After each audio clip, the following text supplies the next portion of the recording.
Where do people come from and where do they go? Buddhism Q&A-1.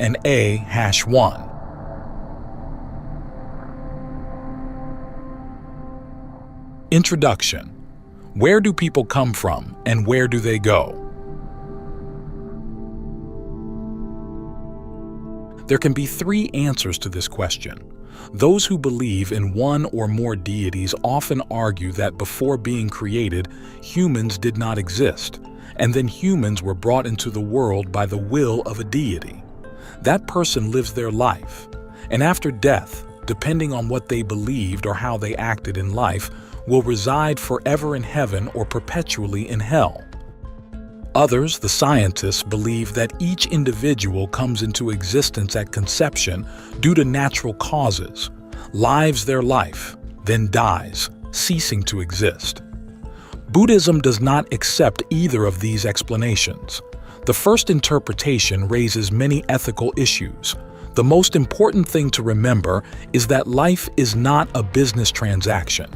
If a wholly benevolent deity truly created each of us, it is hard to explain why so many are born with terrible deformities, or why so many infants must die in the womb or shortly after birth. Another issue with the deity explanation is the concept of one suffering eternally in hell for deeds done in merely 60 or 70 years on earth, which seems vastly unfair. 60 or 70 years without faith or poor morals does not deserve eternal punishment. Similarly, 60 or 70 years of a morally good life seems too short a time for eternal happiness in heaven. The second explanation is more adaptable than the first, yet it still leaves many unanswered questions. How can a phenomenon as complex as consciousness emerge and develop from just two cells, an egg and a sperm? And now, parapsychology is considered a branch of science, with phenomena like telepathy increasingly difficult to fit into a materialistic model of consciousness. Buddhism provides a more satisfactory explanation for the question of where humans come from and where they go. When we die, the mind, with all its preferences, abilities, and temperament that have been conditioned and developed in life, reconfigures itself in the womb ready for conception. Thus, an individual is born, gradually matures, emerges from the mother, and develops a personality through both, traits carried over from past lives and the new material environment. Personality will transform and change through spiritual efforts and conditioning factors such as education, the influence of parents and society, and once again, at the moment of death, rebirth, reconfiguring itself in the womb ready for conception. This process of death and rebirth continues, in Buddhism known as Samsara, until the conditions causing it, namely attachment and ignorance, end. At that point, instead of a being reborn, consciousness transcends to a state called Nirvana, which is the ultimate goal of Buddhism and the ideal of human existence.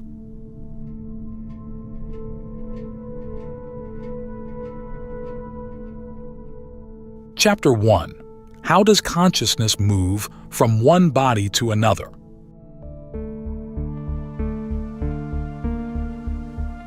Consider the radio waves of a radio receiver. The waves emitted by the broadcast station are not the voices and music themselves, but energies at various frequencies, moving through space and picked up by the radio receiver, then emitted as voices or music. Similarly, at the moment of death, the mental energy leaves the deceased body, moves through space, and is drawn into a womb ready for conception. When the fetus is born, that energy concentrates in the brain and from there on develops as a new individual. Do we always rebirth as humans?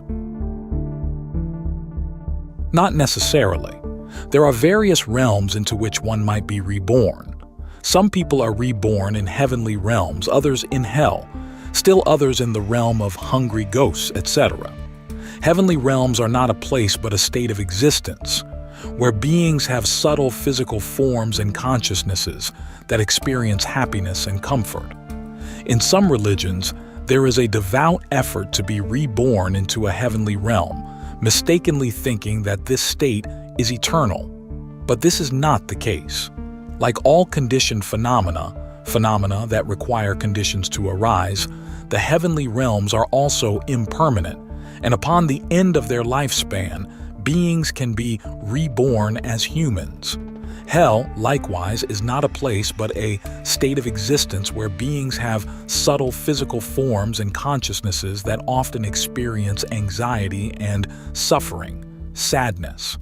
The realm of hungry ghosts is also a state of existence where beings have subtle physical bodies and minds constantly disturbed by desires and dissatisfaction. Thus, beings in heavenly realms typically experience happiness. Those in hell and the realm of hungry ghosts usually experience suffering, while beings in the human realm often experience a mix of both. The main difference between the human realm and the other realms lies in the subtlety of the body and the quality of experiences.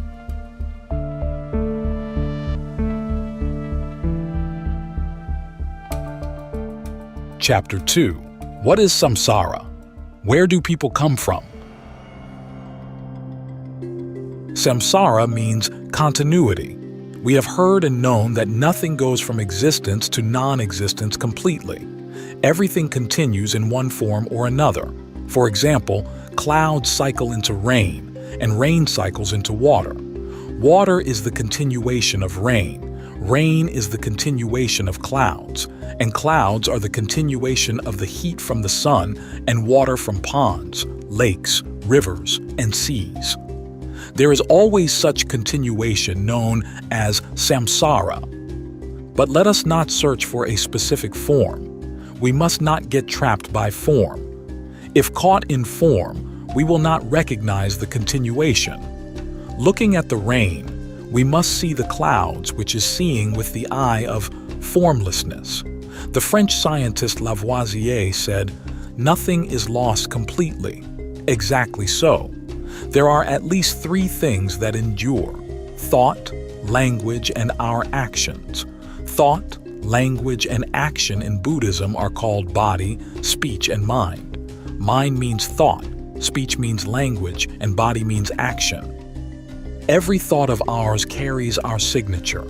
Our thoughts can be accompanied by malice, prejudice, craving, anger. If we emit such a thought, that thought bears our signature. We cannot say that thought is not ours. When we emit such a thought, it immediately cycles. It permeates us, affecting us. It permeates others, affecting them. Thoughts that cause suffering to us and to others are not righteous thoughts, but wrong thoughts. The same goes for words. Uttering a sentence without love or meaning, a sentence that sows discord, suspicion, hatred, that sentence also carries our signature, for which we are fully responsible. Such a sentence causes breakdowns within and breaks around. It is the continuation of ourselves. Speaking a sentence of kindness that helps people reconcile with each other, that instills faith in the future, that sentence also carries our signature. That is right speech, not wrong speech. It is our continuation. It is our samsara. When there is an act of kindness, preserving life and reconciling others, that act carries our signature. It is a beautiful continuation of ourselves. But if our actions are divisive, violent, and destructive, they too bear our signature and will continue, cycle in a very negative form. The actions of body, speech, and mind that we create will cycle perpetually. They are our continuation. They cannot be lost and will have long-term effects, so we only want to cycle beautifully. Where do people come from? In the scriptures, the Buddha taught that humans come from the cycle of samsara through 6 realms: hell, hungry ghosts, animals, humans, asuras, and heavens. That's 1. When a person transitions from the heavenly realm to the human world, they bring with them beauty and a good nature, virtues. This is because they have exhausted their good karma in the heavens, but still have ample good karma to become human. 2. People coming from the Asura realm possess significant merit but are often prone to anger. 3. Individuals with high virtues, harboring no intentions of killing or stealing, not indulging in desires, deceit, or intoxication, have indeed led a good life previously and are now reborn as humans. Thus, they live uprightly and sincerely. 4. People reborn as humans from the animal realm carry with them confusion and ignorance, learning but unable to understand. Though they have escaped the animal realm and become human, they are still influenced by confusion, making it difficult for them to comprehend. 5. Those who transition from the realm of hungry ghosts to humans still possess a stingy soul, fearful of spending or doing good, righteous deeds. 6. People transitioning from hell to the human form often face illness, ugliness, and disabilities as a result of past misdeeds.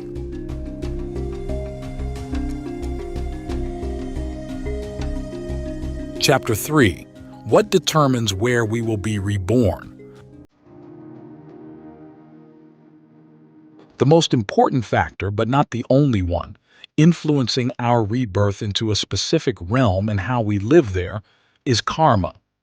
The term karma means action, implying intentional actions.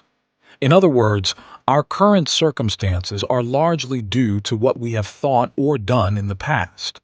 Similarly, what we think and do in the present will sow the seeds for our future destiny. Kind-hearted, compassionate people tend to be reborn in heavenly realms or as humans with much happiness. Those who are anxious, fearful, or cruel and brutal often tend to be reborn in hellish conditions or as humans in dire poverty, experiencing much suffering. Individuals who nurture lust, desires, and cling to unsatisfied ambitions tend to be reborn in the realm of hungry ghosts, or as humans always disturbed by desire and attachment causing distress. The habits that have been strongly developed in one life will continue in the next. So, we are not entirely determined by karma. Can we change our karma? Indeed, we can. Therefore, one of the 8 parts of the Noble Eightfold Path is right effort, genuine striving. It depends on our sincerity, the degree of effort and diligence, making our mental habits increasingly robust. But it is true that many people go through their lives only influenced by past habits, not striving to change these mental habits, and thus remain victims of undesirable consequences. Such people will continue to suffer if they do not correct their bad habits. A knowledgeable Buddhist always strives to prevent unwholesome habits and develop wholesome ones that can bring about positive consequences whenever possible. Meditation practice is one of many effective methods used to modify the habits of the mind, to control both speech and action. The entire life of a Buddhist practitioner is a training aimed at purifying and liberating the mind. For instance, if in a past life the prominent trait of the mind was patience and gentleness, these good tendencies will reappear in the current life. If in this life these mental states are strengthened and developed, they will manifest even more solidly in future lives. This is based on the simple and observable fact that mental states that have been solidly established over time tend to become hard to change. Now, our natural mental state is patience and gentleness. Others cannot easily disturb. We are not annoyed, not hated, loved by many without enmity, and cherished by many. Let's take another example. Suppose we are born into this life with a tendency towards patience and gentleness due to mental traits carried over from past lives. However, in the current life, we become corrupted, lacks, not reinforcing, nurturing, or honing these positive tendencies. Gradually, they diminish, weaken, and entirely deform in the next life. Traits of irritability, hatred, and aggression could grow and develop, bringing about all sorts of irritating and unpleasant circumstances caused by these unwholesome habits. Now, for one final example. Suppose that due to the mental state in the past life, we enter this world with tendencies towards irritability and hatred, but soon realize that such bad habits only lead to annoyance and trouble. Therefore, we strive to reform ourselves, to create positive emotions, becoming kind and gentle. If we can completely eliminate these bad habits, which is possible with real effort, we will avoid the irritating and unpleasant situations caused by habits of irritability, hatred, and aggression. Thus, we have strived to change the circumstances. If we cannot entirely change but only reduce these similar negative tendencies, they will emerge in the next life, and then we will continue to strive further. They will be completely transformed and we will no longer be disturbed by unpleasant situations.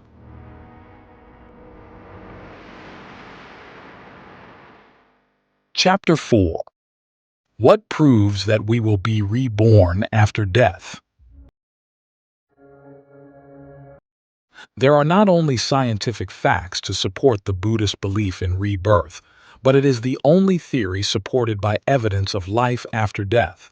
There is no evidence to prove the existence of heaven, and of course, nothing to show that death is the absolute end. In the past 30 years, parapsychologists have studied reports of people who vividly remember their past lives. In England, a 5-year-old child claimed to remember a different mother and father and spoke in detail about events that seemed to have occurred in someone else's life. Parapsychologists were invited to interview the child, who answered hundreds of questions. The child mentioned living in a village that appeared to be in Spain, named the village, streets, neighbors, and many details about daily life. The child also tearfully recounted being run over by a heavy goods vehicle, resulting in injuries and death 2 days later. These details were verified as accurate. There was a village in Spain with the name the child mentioned. There was a house like the one described, on the street named by the child. Moreover, a 23-year-old woman had died in a vehicle accident there 5 years prior. Now, how could a 5-year-old girl living in England, who had never been to Spain, know all these details? This is not the only case of its kind. Professor Ian Stevenson of the University of Virginia, Department of Psychology, USA, has described dozens of similar cases in his books. Professor Stevenson, a highly respected scientist, spent 25 years studying people who remembered their past lives, strongly proving the Buddhist theory of rebirth. Some people say that what is called the ability to recall past lives is due to demons manifesting. We can dismiss anything that doesn't align with our beliefs as superstition or ghost stories. However, when specific events are presented to support an idea, if one wishes to argue otherwise, one should analyze and understand in a logical manner, consistent with reason, not based on arbitrary, superstitious, and irrational ghost stories. Is the concept of rebirth considered superstitious just like ghost stories? A dictionary defines superstition as a belief not based on reason or specific events but associated with magical thinking. If you could show me a thesis from a scientist who has carefully studied and confirmed the existence of ghosts, I would believe it's not superstition. But I have never heard of any research on ghosts. Scientists do not concern themselves with this, so I say there is no evidence of ghosts. However, as we have seen in the previous section, there is compelling evidence suggesting that rebirth does indeed occur. Therefore, if the belief in the theory of rebirth is based on specific events, then it is not superstition.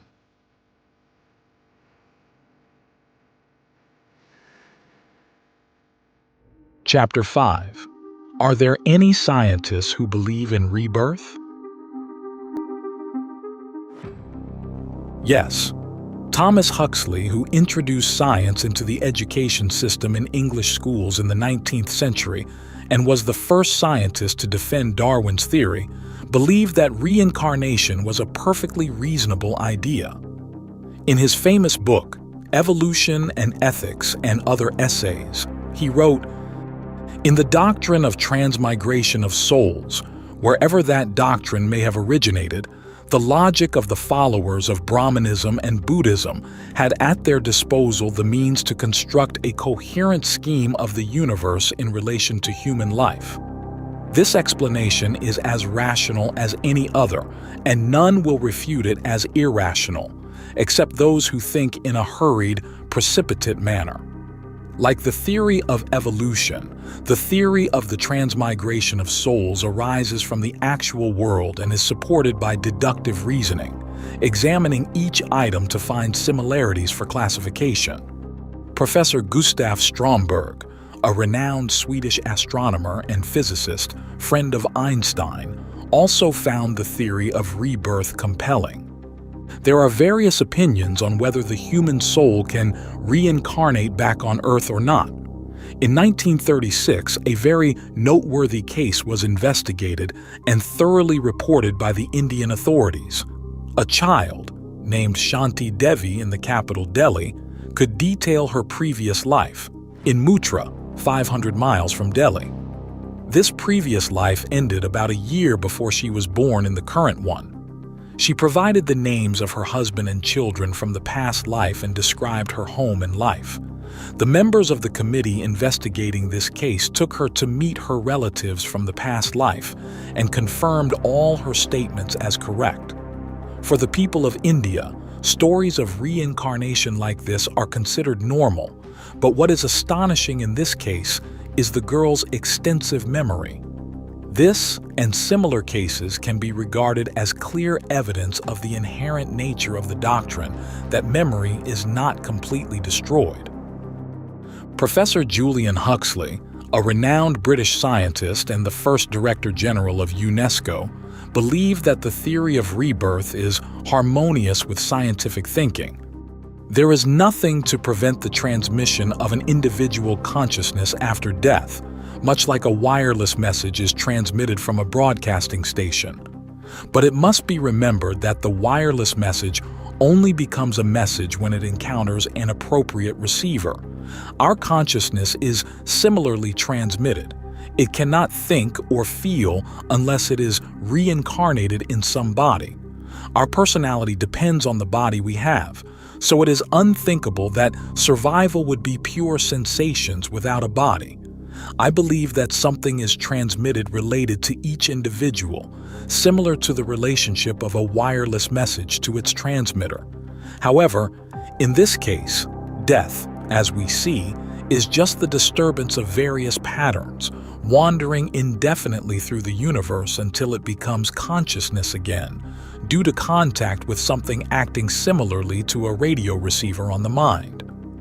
Even highly practical individuals who live for convenience, like the American industrialist Henry Ford, also found the concept of rebirth acceptable.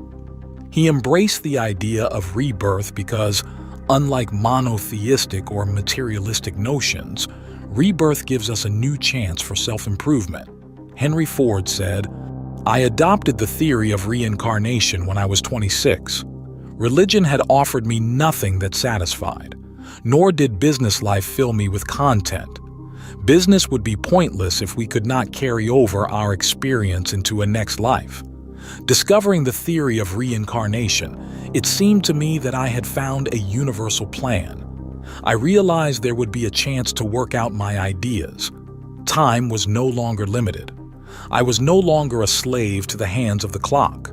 Genius is experience. Some think it is a talent born within one, but it is the result of a series of experiences gathered over many lives. Some are older souls than others, and so they know more. The discovery of reincarnation put my mind at ease. Please report our conversation today to help ease the minds of others as well. I want to share with others the peace of mind that the concept of a long life brings us. Thus, the Buddhist doctrine of rebirth is supported by scientific proof. The doctrine is logically solid and has long provided satisfactory answers to questions that other theories could not.